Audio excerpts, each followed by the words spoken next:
Halo, selamat datang di unit ketiga yang berjudul Tipe dan Teknik Analisis Data. Nah, pada unit ini kita akan mempelajari fondasi penting dari analitik bisnis, yaitu mengenali tipe-tipe data yang umum digunakan dalam dunia bisnis dan memiliki teknik analisis yang tepat sesuai konteksnya. Nah, di era digital saat ini, setiap keputusan bisnis yang cerdas dan strategis selalu didasarkan pada data. Kita akan membahas bagaimana data yang tampaknya acak atau tidak bermakna bisa melalui proses transformasi, dimulai dari pengumpulan, pembersihan, analisis, hingga visualisasi, dan akhirnya menjadi wawasan yang mampu menjawab pertanyaan penting. Apa yang sedang terjadi? Mengapa hal itu terjadi? Apa yang akan terjadi selanjutnya? Dan apa yang sebaiknya kita lakukan? Nah, pemahaman terhadap tipe data serta teknik analisis ini akan menjadi bekal penting bagi Anda untuk memiliki dalam berpikir kritis, memahami kondisi pasar, mengenali tren perilaku konsumen, dan mengambil keputusan. Bisnis yang lebih cepat dan tepat berbasis bukti, atau istilahnya evidence-based decision making. Nah, jadi mari kita mulai dengan semangat eksplorasi dan berpikir secara analitis. Saya lanjutkan ke slide berikutnya. Nah, eh, kita membahas tentang jenis data dalam bisnis analitik. Nah, dalam analitik bisnis, tentu kita mengenali jenis data.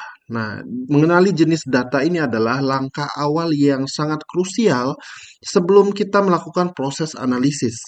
Secara umum, data diklasifikasikan ke dalam dua kategori utama, yaitu ada data kualitatif dan yang kedua itu ada data kuantitatif. Nah, data kualitatif berfokus pada aspek non-numerik. Nah, ini bisa mencakup skala nominal yang mengelompokkan data ke dalam kategori tanpa urutan tertentu seperti jenis kelamin, warna, produk, atau nama departemen.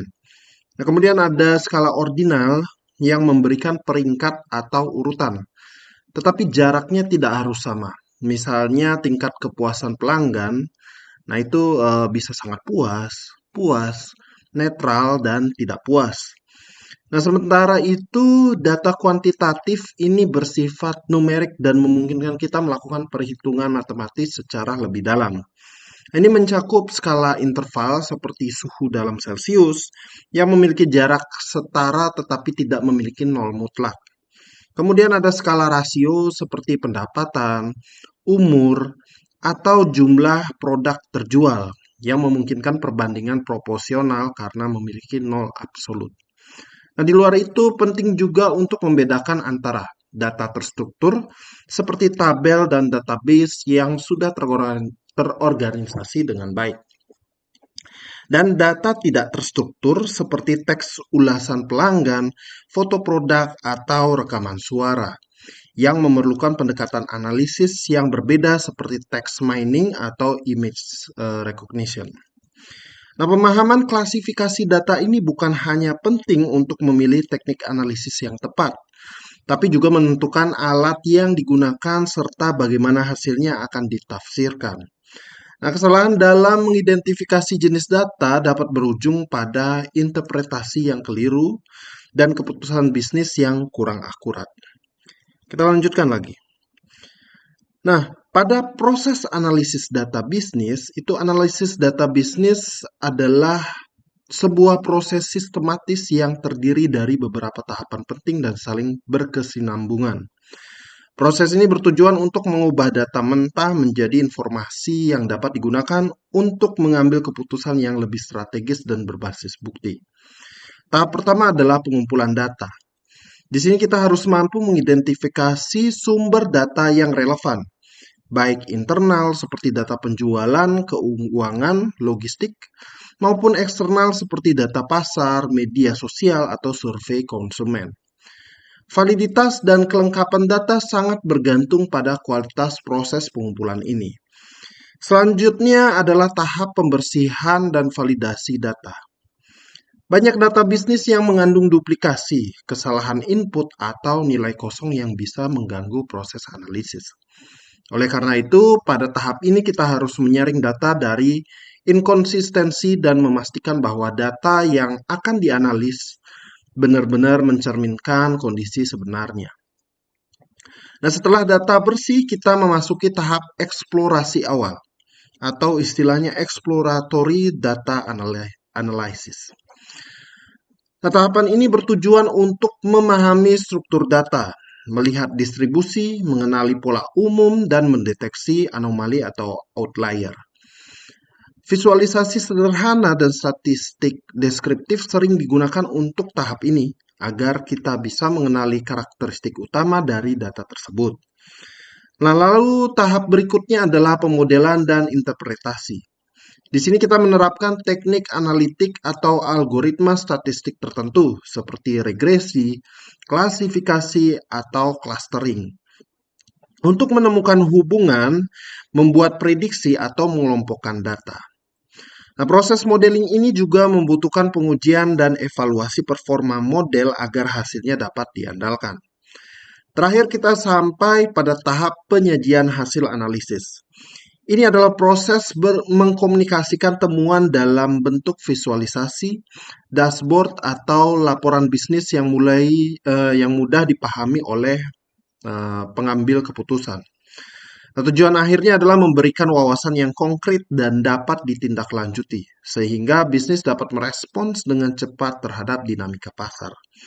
Dengan memahami setiap tahapan ini, ya tentunya adik-adik mahasiswa akan memiliki kerangka kerja analitis yang terstruktur dan efisien dalam menyelesaikan tantangan bisnis berbasis data. Lanjut lagi. Nah, ini tipe analisis data.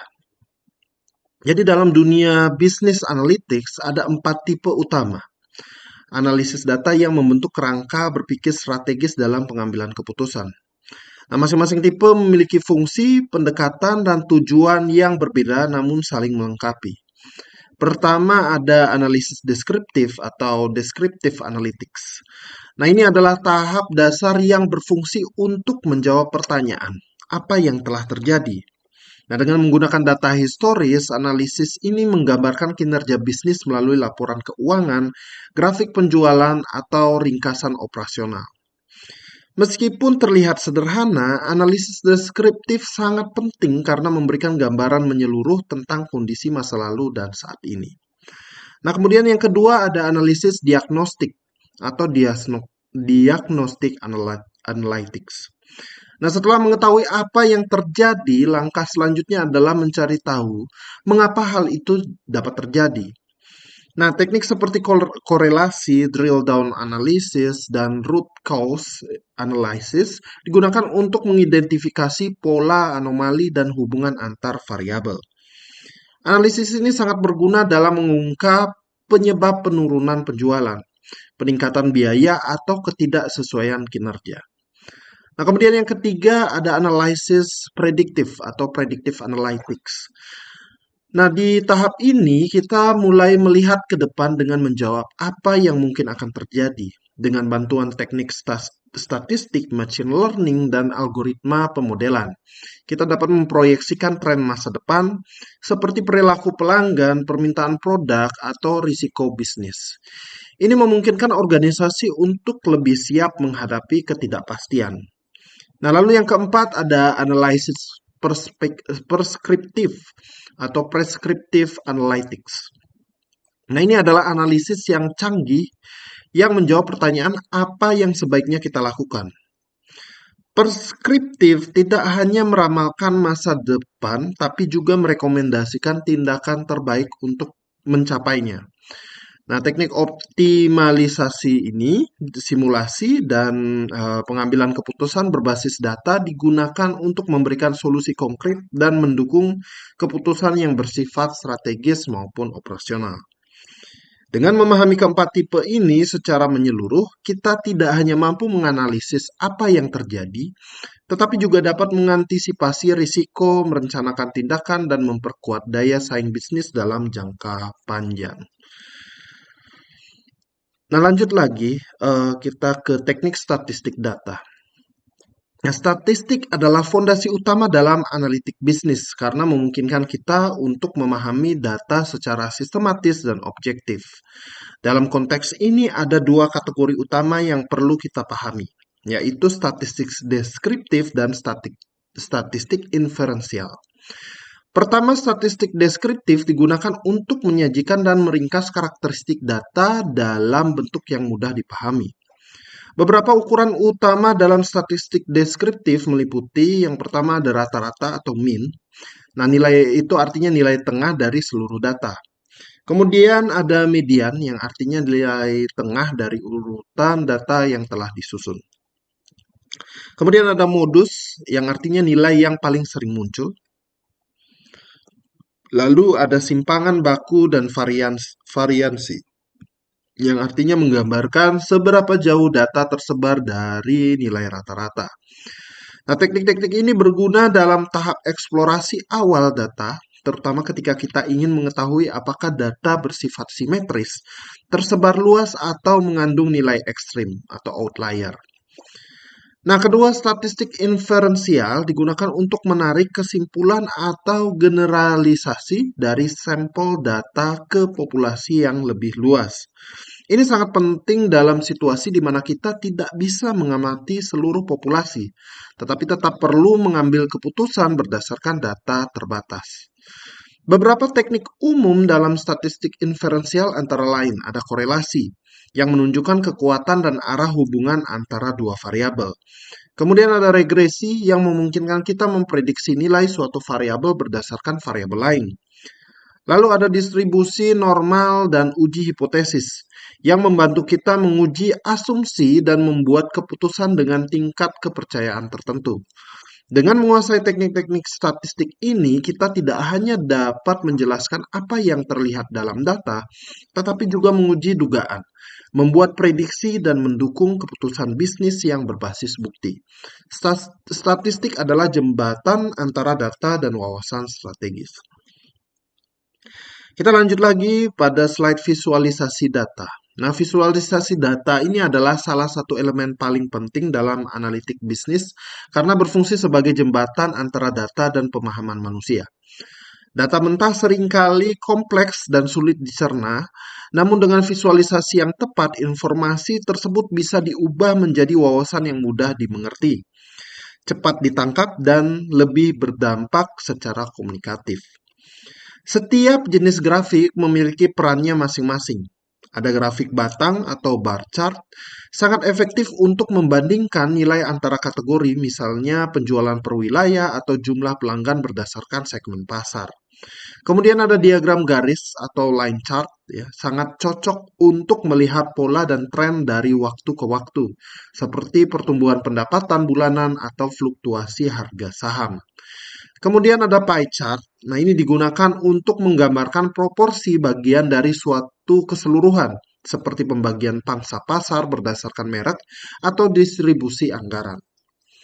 Kemudian heat map digunakan untuk menunjukkan intensitas atau kepadatan data dalam bentuk warna. Sehingga pola-pola tersembunyi seperti korelasi atau distribusi nilai dalam matriks bisa terlihat lebih jelas. Selain jenis grafik, penting juga untuk memperhatikan prinsip desain visualisasi seperti pemilihan warna yang tepat, konsistensi label, dan penghindaran overload informasi.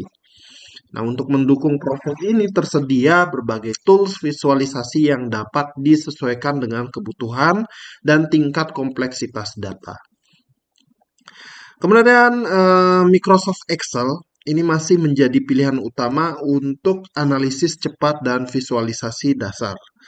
Lalu kita kenal ada Tableau dan Power BI. Ya, ini menawarkan kemampuan visualisasi interaktif yang sangat kuat. Memungkinkan pengguna membuat dashboard real time dan menyajikan cerita data atau data storytelling secara dinamis.